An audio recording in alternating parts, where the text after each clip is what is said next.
Welcome to the Apple Insider Podcast. This is your host, Stephen Robles, and joining me today, a very special guest. I was going to say his full name, but he has informed me that it is much like Bono and Cher. It's just one name. Om founded the website back in 2001, GigaOM, and he's appeared in many publications, New Yorker, Fast Company, Wired, and on many TV, news, and radio shows. Now, a venture partner emeritus at True. So, Om, thanks for joining me today. Nice to be here. Yeah, thank you for having me. It's been an interesting journey so far, this life and whatever it's brought me. Because when you started GigaOM, on your website, I believe it treats it as a technology blog. You were kind of just writing about consumer technology and what was coming out at the time, right? Well, I think back in during the early days of the internet, like the 90s, post Netscape IPO, people might have forgotten there was a company called About.com.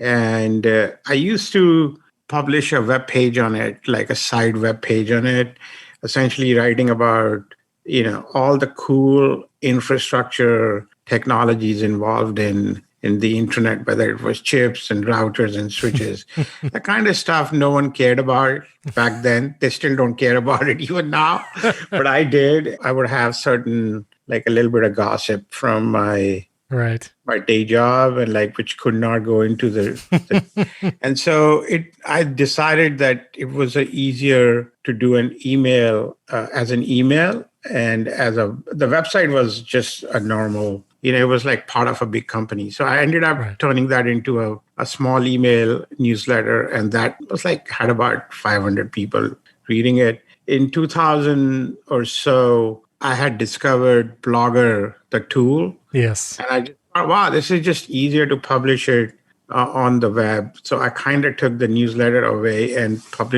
started publishing on the web. But it wasn't really a blog per se. It was more it had all the links to my articles. And occasionally I would write something special. But it wasn't like the blog as we came to know what blogging was. But that in 2001 is when it actually became a full blog in which I wrote about everything I was interested in, which was telecom and, networks and all the scandals in the networks and all the dot-com scandals. But a lot of it was reporting based. So I was actually posting original reporting on my blog. I was talking to people. What had happened was I had worked most of my life in a daily publication. Right. And I went to go work for Red Herring, which was a monthly magazine. And I did not know how to react to it. I had so much information. Yeah. And I'm writing big feature stories for the magazine. And all this information is basically dying in my inbox and in my notebooks. And it's no, I'm just going to post it. And, I wasn't thinking about anything special. It was just my own problem I wanted to solve, which was, I had all these scoops and information is Plus also, I don't know you're too young to remember this, because in 2001, 2002 timeframe, there was a certain dislike and skepticism of internet and technology. Oh, for sure. Because the bubble had burst and, everybody thought, oh, the party is over. The way I wrote about it was for me, I'm a true believer in this thing. From the early 90s, I thought this was going to be a really big opportunity, and it was going to be I called it the story of my life, internet, the story of my life. You see the pun as a reporter. Yeah, absolutely. I could not believe that people were being so skeptical of it. And when it was pretty clear that, the financial shenanigans were over, and the internet itself was not slowing down. More people were signing up, more people were buying services, and, all those things. So I couldn't understand any of those things. I don't know, it was 20 years later, you see this, the pattern repeat itself. There is a lot of skepticism of technology and success of technology and stuff like that. Yeah. And, so you see these cycles happen, but, I have belief that the internet in itself is a force of, massive change in our society. And we always underestimate it on the good side and the bad side. Right. That's our fault, not the network's fault. All the problems we talk and associate with technology, it's they're all about our limitations and not technology's limitations, because we lack the imagination to control what it can be or imagine what it can be. So that's what I love following you on Twitter for, is kind of these pontifications of what technology will mean for the future. And this was a small feature that Apple announced at WWDC, but I'll be curious how you feel it will impact the future. They announced Share Play, which was the ability to share your watching experience or listening experience, whether you're watching a movie, TV show, or listening to music, with someone that you're FaceTime video calling, and you can have that synchronized experience. This is something other streaming services have done, like Netflix and Hulu, but Apple is doing it, which is going to bring it to a much wider audience. And you tweeted about it, saying that this is a small but important step towards that synchronous real-time internet experience. Do you feel like as we go into the future, that kind of synchronous entertainment or synchronous experience is going to be a big role in people's lives? The reason I keep going back to real time and synchronous internet is mostly because all great conversations happen in real time. Yeah. Even the phone calls are synchronous. Right. I don't know. When I was younger and you want to talk to a girl, you called her, and there was an emotion involved in the whole thing. You were nervous to call her, and I don't know what she's going to say. Will she go out with me or not? And fast forward to today, video should be doing exactly the same thing. I mean, we as friends like to watch TV together. I remember going to my friend's house to watch a cricket game or watching MTV and talking about it. And it's it was a communal experience. Communications are more impactful when they're communal and they create a sense of collaboration. And which is why I look at anything which results in stuff like more togetherness excites me. And I think we've had almost 30 years of a network which is asynchronous, right? It hasn't had the ability to create synchronized experiences, right? But when you have a synchronous internet, real-time internet experience, you don't need a lot of people for internet to work. You need a handful.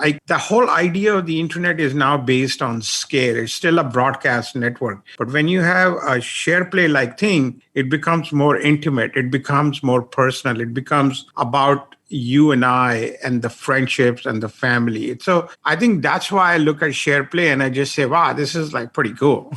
And I'm old compared to all the other people, right? Who are actually grown up native on FaceTime. Right. There's a whole generation. We forget. There is a whole generation which has had FaceTime for most of their life, a decade. Right. I have two goddaughters who just natively FaceTime me all the time. They're 4 and 3. Right? Just kind of, it's their default mode of communication. So what Apple is doing is just basically keeping up with the times in many ways, right? For the future audience. Yeah. So I have 3 kids. My oldest is 12. My youngest just turned 5. They do not know what a landline is. They don't know what a corded phone or cordless phone. We've never had a home phone, our entire lives. So, and they FaceTime. That's their natural deal. They FaceTime friends and play a video game at the same time, and that synchronous experience. And so my next question for you is you've tweeted about social networks and things like that. And social networks, I think, have been more of the asynchronous experience. You tweet, you post on Facebook, on Instagram, comments come in later. It's not a shared experience. Overall, do you feel like social networking in those arenas, like Facebook, Instagram, Twitter, has that had a net negative effect?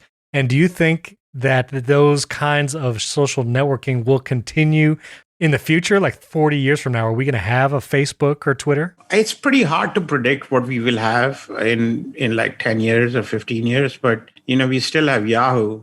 And Yahoo's been dead for 10 years, apparently, right? So, I think Yahoo might argue that they're dead, but I can't take your point. Yeah. But you know where my point is. No one kind of wakes up to think I'm going to go to yahoo.com. And, no. I mean, I go there because my fantasy baseball team is in there. Right. Otherwise, I would never use that service, right? Right. And it's the same thing with all these social networks. I think Facebook's reality is that, I wrote a piece about this. I said, eventually all of us get Yahoo'd in life.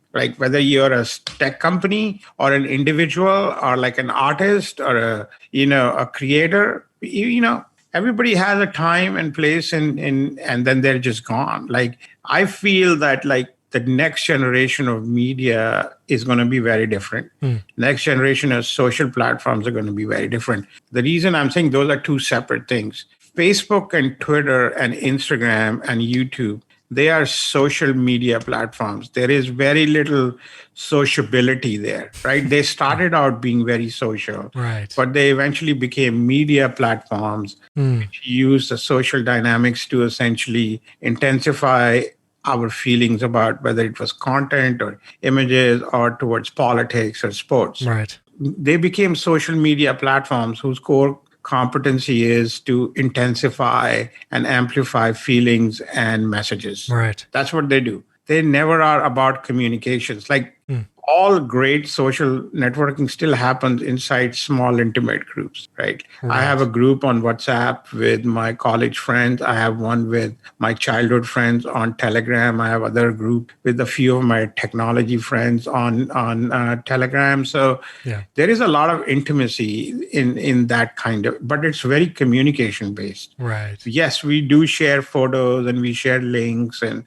we say stupid things, but they're all about communicating with each other. But they're not 500 people or 5,000 people. It's just like 5 people or 7 people. Yeah. So I recently heard from the Patreon CEO. He was on a podcast with Nilay Patel, Decoder is the podcast, and he was talking about creators and what the next season for creators and income and interacting with their fan base, what that will look like in the future. And he argued that creators now, when they live on YouTube and Facebook and Twitter, they're really building the social networks platform. They're really building YouTube's platform or Twitter's platform, because at any time, those networks like YouTube, Facebook, Instagram, they could change the algorithm. They could change how much of the posts from a creator are surfaced to their audience. They kind of have all the keys. And so the Patreon CEO is saying we need more places where creators can have full access to the fans that want to see their work,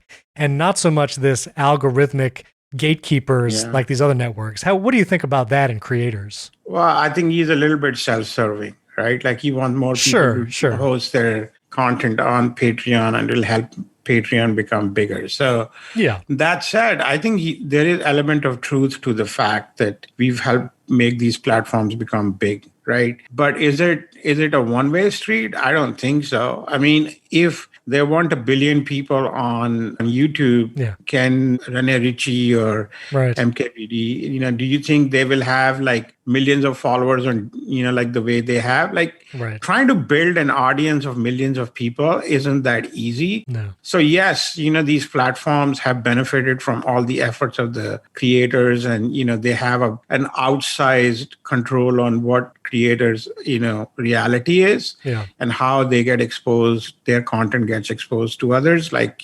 censorship has been a topic of conversation about, when it comes to social platforms, but a lot of us won't have the audience either. Like, I know myself, right? Like had it not been for Facebook, but I would not deny that these companies are now being very autocratic. And I guess, when you're a business, it's a business, man. It's not about you, Sure. It's about them. If they need to make a lot of money to justify their market cap and all those kind of things. I think we often get caught up in the emotional part of it, but also maybe because I'm older now, I can look past that and just say, well, there's a lot of people, who we may hate Google or we may hate Facebook or we may hate Apple. All those stocks are in our 401k plans and our retirement plans, and we are all benefiting from it while publicly hating on them. So, yeah, and I guess the argument comes more from the smaller creator who maybe they've built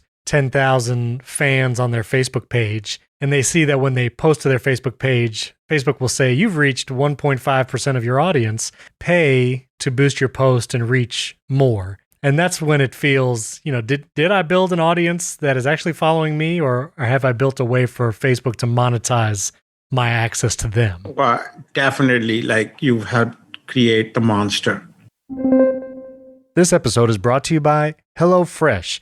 You've heard me talk about meal kits in the past, but HelloFresh is America's #1 meal kit. And I have to tell you, the recipes and meals that they offer from HelloFresh are second to none. HelloFresh sends you pre-measured ingredients and mouth-watering seasonal recipes, and they deliver it right to your door. One of the hardest things about trying to plan meals is getting recipes together and getting new meal ideas and trying to find them on the internet.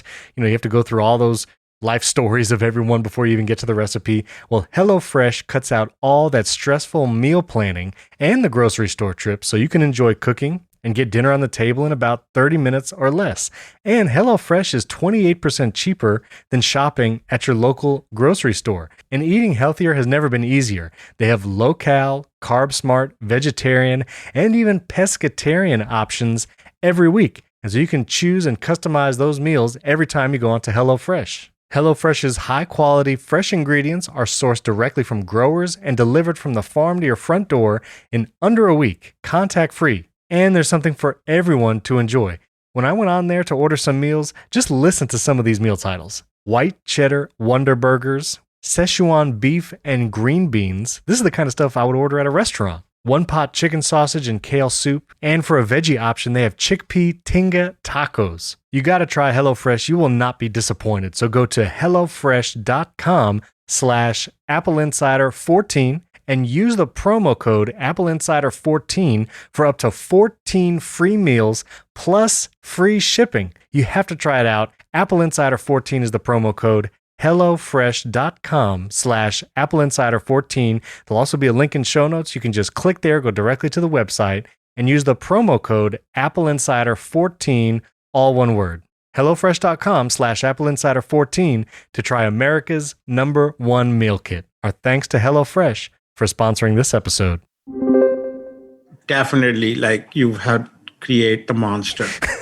We've Right. created the monster, right? Yes, yes. But the thing is, it's not like we did not get anything out of it, Right. right? Right. Like we are, where else, like trying to build an audience of like millions of people, you need to start with billions of people, right? It's true. It's a circular argument. It's like yeah. chicken and egg. We don't know what came first. But the fact is that, yes, now they have an outsized control on what we see, how we see, Right. when we see, and where we see it. Like that is definitely an issue.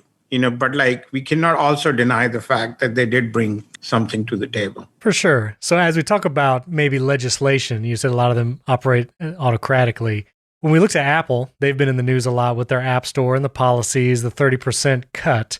And you were tweeting recently about, if Apple is big enough now for developers who make less than $1 million, maybe Apple should just take no more cut. They just give those smaller developers 100% of their revenue. Yeah, I think my view is like the money they make from the App Store is probably as much as the money they make from a couple of weeks of profit from the iPhone sales.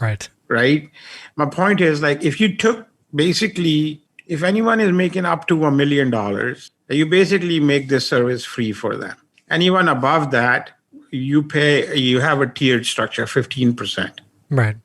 And that's it. End of the story. Like you have costs involved with people. Like if people are making if making $1 million or less, you can charge 5% because that is your actual cost of doing business. But the point being is like, do you really need the money? Because if you do, then you're a business because your real business is selling iPhones and iPads with like 60% plus, net margin or gross margin, right? So why would you want to let more people buy more apps, more people live in your, it's sort of like, there are states which don't charge you income tax and use sales tax as a way to boost their revenues. So if they took that approach and then saying, if you're bigger than that, you get 15%. So it's a pretty easy solution for them. Do you think with the whole Epic Games and Apple court case, and now even the US government getting more involved in sideloading and such, and Apple released a white paper recently all about sideloading and talking about why it would be a bad idea. What do you think? Do you think that's something Apple should consider allowing? No. I'm in the camp where if the legislators want to force them to take less money and less cut, and I just think the legislators are not understanding the implications of all that. The sheer lack of privacy options right now we have, makes it impossible. I mean, this is one of the main, it's like it's a feature, the privacy is a feature for Apple, and any changes to that, would be a problem, right? I mean, I don't want to sound as an Apple apologist, just to be clear. I think there is a lot of issues with the company, but the core point here is that if any core changes are made to how the environment works, it's going to have an impact on privacy. This is why I have a problem with politicians trying to get involved in technology with a very limited understanding of long-term impact. They're just trying to get elected in next 4 years, right? That's what it really is. Problem with politics, not just in the US, but worldwide, is everybody's just trying to get elected again. That's it. That's all they think. Just like the stock market is all about getting the next 3 months. Whereas everything worth making and doing has to be thought in long term, which is how the Apple approach to policy and a privacy and policy has been. People complain about Apple in China. Well, that's Chinese jurisdiction. You don't live in China. You want to go to China, then you're going to have to live like how the Chinese live. And so when, at least in the US, we have certain rights which come with the Apple products. So I kind of fear that we're going to throw the baby out with the bathwater. It's just too much populist, thinking around technology. The media is happily, talking about being very much more let's do this, and the big tech is evil. Yes, it is. Right? Why are we talking about it now, long after the horse has bolted the barn? Right? I think why aren't we actively talking about what can they do in the future? Things you should, this app store thing. It's reduce the fees. Great. They should be doing. Okay, well, let's get on to something maybe a little more fun. You've been tweeting about the M1 iPad and iPad OS 15. What do you think about the new device, the new operating system? So I love the iPad. I work on iPad Pro. The only time, I'm using the Apple Mac right now, mostly to do this call with you. To record, yeah. I mean, I would not use it. The other time I use it when I'm using Photoshop. That's it. Gotcha. I live on my iPad. I probably use it 14 out of 15 hours in front of a computer. So we've talked a lot about iPad at AppleInsider, and I use it a lot too. I edit podcasts on it in Fairwrite, the app. It's a great, awesome device. Do you wish that Apple would add any more power features or utility to the iPad Pro so you'd have some more flexibility, so you could do something like this Zoom call and record it on your iPad rather than your Mac? I mean, I do everything on it. Every app I need to use is on iPad, Grammarly, Otter. I use Lightroom, CC. What do you think of the new Safari iPad OS 15? Oh God, I hate the design of that product. It just is this is when you kind of say they have too many designers at Apple. They just have forced this change on it. Right. That's a change for the sake of change. Because it just obscures controls that were just readily Everything. available. Oh my God, it is so poor. It's just a regressive product. Product-wise, it's much better, but the UI is just not very good. When you hide functions that you use often, like to refresh a web page, when you have to add 2 to 3 steps to do that, it's not great. It's not a great experience. So you're into photography. You do that on the side a little bit. What do you shoot with your 12 Pro Max? What do you think of that camera, or do you shoot with a different camera? I have a normal camera, which I use for my landscapes, but for my casual everyday photography or making architectural photographs, I use the iPhone Pro in ProRAW format. Yeah, I have found that between that and then when you do super resolution from Adobe, I mean, you get such really crisp negatives to play with. Right. And I've basically 80% of my photos are on the iPhone now. So one of the other things you write about is emerging technologies and infrastructure for internet access. What do you think of Starlink and what Elon Musk is doing there? I wish I could get one, man. I haven't tried it. I can't really speak from personal experience, but it seems like a pretty, good way to to get access to people who've been basically, screwed over by Yeah. phone companies who've been like promising Right. good internet and they don't deliver on it. Clearly like Tesla, it's going to start with rich people and then it's going to have a trickle down impact. And yeah, why not? Like, I mean, other people have talked about it. There is a lot of negative connotations around Starlink constellation and how it ruins our astronomy and stuff. So I can't address those things, but purely on connecting people who've not been connected so far, Yeah. I would say it's a plus. Yeah, for sure. I mean, the phone companies have taken so much tax dollars and done nothing with it. It just is. And here, like, this is why we need people like, Elon or, back in the day, like, Steve or, Larry and Sergey to do crazy things, which eventually become like mega companies and then we hate them. Well, and that's what you were talking about, hearing politicians talk about technology and they don't have knowledge of it. Hearing them talk about net neutrality and trying to address like broadband companies, that's also can be a frustrating experience because it's like I don't think they understand the implications of it. And whether you for more government regulation or not, if me as a consumer have one option for broadband internet, like that's not a good experience for anybody. And if that company is not regulated, they can throttle, they could do whatever. And me as a consumer, I have no recourse, Plus, like the other option, like look what happens now, right? With the broadband is that if you live in the region where like Frontier is a carrier or, companies like that, they basically are selling you like 20-year-old technology and you have to compete in a global workforce, right? How do you do that? Yeah. How's it in 21st century in a country which basically pioneered the idea of consumer internet? There are kids sitting in McDonald's parking lots doing homework or attending school on Zoom. We should be ashamed of ourselves.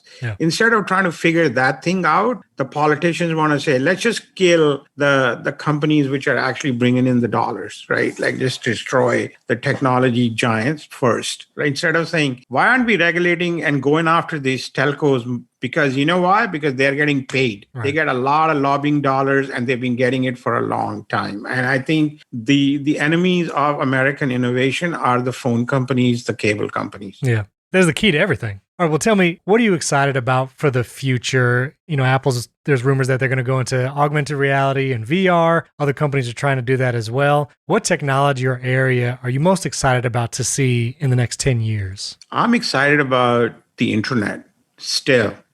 AR, VR, whatever you want to call it, the driving force is the network. Right. People still don't understand the network is what makes all technologies go around. From whether it's the road network, the railway network, the airplane network, the logistics network, the internet network, the phone network, everything is on the network. And I am still so excited about what future holds for us, right? Like the fact is that you and I are having this conversation on Zoom in like high def, right? Like that just is the gift of the network. And I think all AR, VR, everything. And the sooner we realize that how much is the network crucial to us, the better we are as a nation, the better we are as a society, because we got to start looking at things in a more correct fashion. Yeah. It's not about Apple or Google. Google did not become Google in isolation. It became Google because there was the network. Facebook is Facebook because of the network. Same goes for Twitter. Same goes for Tesla. Believe it or not, in a few years from now, the internet will be as important to the cars. Cars are essentially programmable computers in 5 years from now. Right. That's it. Right. So we got to be excited about the network and the possibilities and what's out there. So every individual technology which is in there, it's going to be exciting to me. So, but one overarching theme is like, at least till I die, the network is going to be the center stage for me in my life. Internet is the story of my life. I'm telling you. That's good. Well, Om, thank you so much for joining us. You can follow Om. You probably have the coolest Twitter handle on Twitter. It's just @OM. And is there anything else that you would want to point people to from your work?